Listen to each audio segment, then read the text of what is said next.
ఒక ప్రదక్షిణ, ఒక గర్వం మరియు ఒక పవిత్ర చరిత్రకు ఆరంభం. అదే మల్లికార్జున జ్యోతిర్లింగం కథ. ఒకసారి శివుడు, పార్వతి తన ఇద్దరి కొడుకులు కార్తికేయుడు, గణేశుడికి పెళ్లి జరిపించాలని నిర్ణయించుకుంటారు. వాళ్ళిద్దరికీ ఒక టాస్క్ పెడతారు. ఎవరు మొదటిగా ఈ ప్రపంచాన్ని చుట్టి వస్తారో వాళ్ళకి పెళ్ళి అని అంటారు.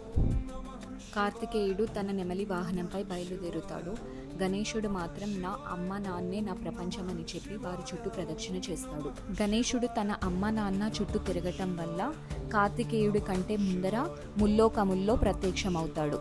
సో ఈ టాస్క్లో గణేశుడు గెలుస్తాడు. కార్తికేయుడు తిరిగి వచ్చేటప్పటికి గణేశునికి పెళ్లి చేస్తారు. కార్తికేయుడు ఈ బాధతో అలిగి పర్వతాల్లోకి వెళ్ళిపోతాడు.